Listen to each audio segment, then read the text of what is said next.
covers very similar ground. There are a couple of other angles and variants, so they'll complement one another.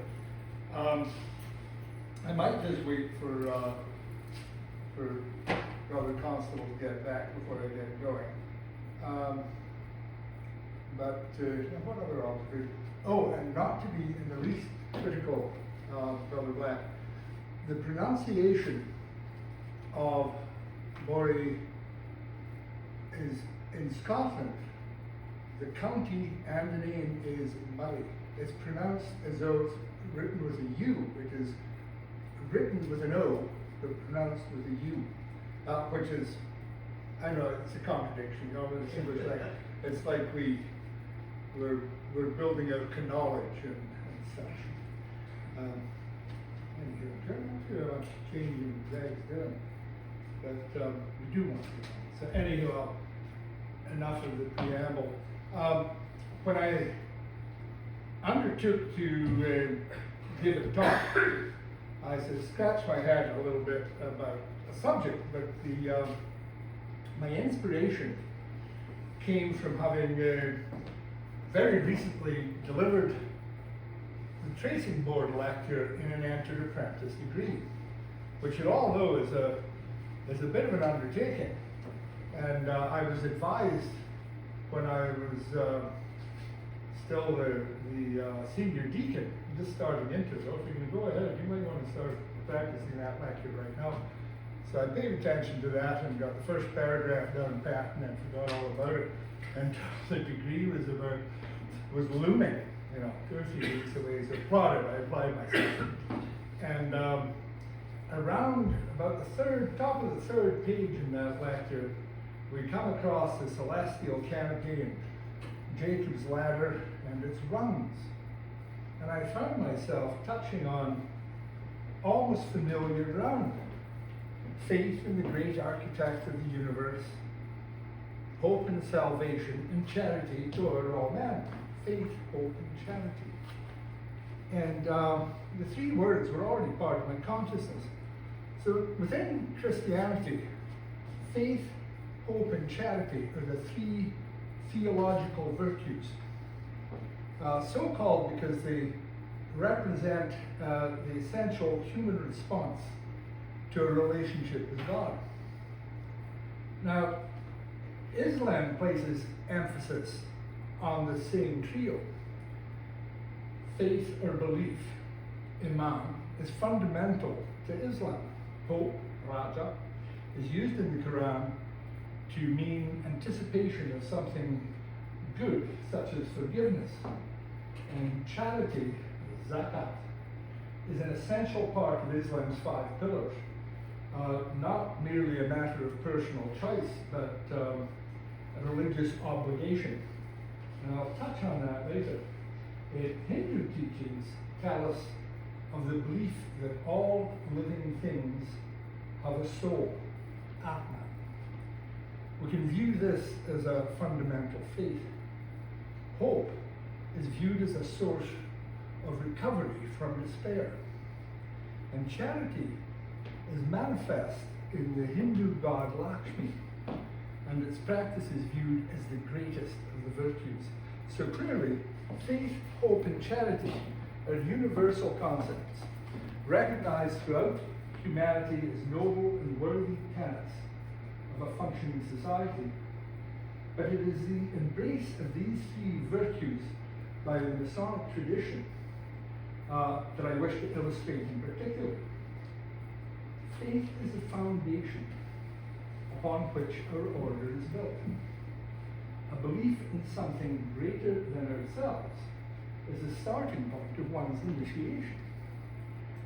The symbolism whereby light and darkness represent knowledge and ignorance show us that faith can guide us through the darkest of ways. Hope represents society's aspirations for a better future. It's likely that this aspiration, this desire, has been a fixture of the human condition since time immemorial. Masonic ritual emphasizes the importance of perseverance to overcome adversity. The principle of hope directs us to look beyond current circumstances, foster resilience, and strive for a better tomorrow. In the Masonic context, charity is the most celebrated virtue around on the ladder. It embodies the spirit of compassion and empathy, not only by way of financial or material gifts, but also through kindness, understanding, and service to others. This principle is grounded in the belief that we are all part of the greater community, and that our actions have the power to uplift those around us. The interconnectedness of these principles is critical to understanding their role in Masonic ritual.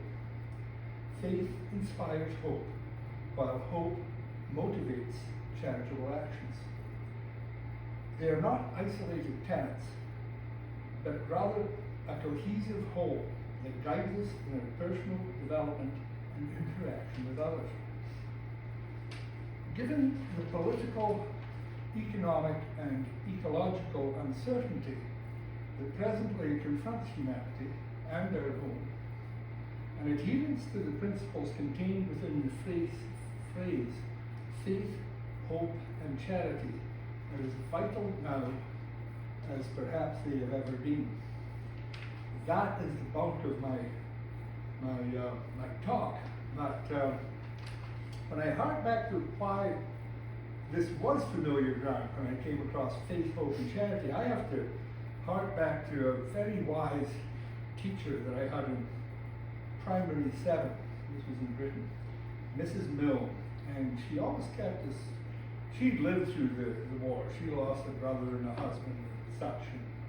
And in the darkest days of the Second World War, in 1940, Malta, this little fortress between Italy and North Africa, found itself with no planes and coming under the attack of the Italian Air Force and later by the Luftwaffe. And what they discovered there were some planes in boxes, in crates, that had been offloaded by an aircraft carrier that was scurrying back to Britain or going the other way. So they bolted these things together. Inside them were biplanes, Gloucester Gladiators. There were just 3 of them. Anyway, they got them together, crewed them, and they went out and took on the incoming hordes and actually attacked some Italian shipping. And they were these 3 planes, what would have been called in Air Force parlance an independent flight. They were called Faith, Hope, and Charity. And that stuck with me, because it was a touching notion that these 2 planes, and as an added footnote, following the misadventures of a certain General Galtieri from Argentina, Britain has since the Falklands conflict maintained an independent flight in the Falkland Islands, and 4 planes, of which 3 are meant to be serviceable at any given time, and I believe Tornadoes, who were originally Phantoms, and they are called Faith, Hope, and Charity, and the 4th one has been dubbed Desperation, which that's how we know. And I said I would touch on the Islamic notion of charity, and also there's another Masonic connection in here. You'll bear with me. There are only 2 holidays in Islam. One of them is the end of Ramadan, and the other one is the Feast of the Sacrifice. What is the name of that again? Eid al-Adha, Feast of the Sacrifice. And on this one day, it's determined by the lunar calendar, but it's usually around this time of year. There is almost like a mass slaughter. I was fortunate to be living in Cairo for a little while, and during this evening, all of these animals come into the city. Herds, it happens at night, and suddenly there's courtyards with 20 sheep or goats and stuff in there, and they're all slaughtered, and the meat is distributed to the needy. And it's a huge part of the faith, and people will buy, even if you're going to be ostentatious, they'll bring in buffalo or oxen. It happens, and all the killing happens at night, and it's a really well-oiled machine. The meat is distributed and processed, and things happen. So there's an admonition, rather like, well, the sacrifice, the feast of the sacrifice, that touches on Abraham's willingness to sacrifice his son. Of course, is also part of a tracing code lecture. And there's an admonishment in the Quran not to overdo it. Don't get flash about this. You know, you be generous, but don't get too puffed up being too generous, and don't, whatever you do, overextend yourself just to give something. And those words are there, of course. Our knowledge is of such a vast extent to show the universality of our science, and also that a Freemason's charity should know no bounds other than those of prudence. And that's a little finger where it comes out now. Don't run yourself broke just in order to do this. So these things carry through, these basic fundamental tenets of humanity. They're universal. Thank you.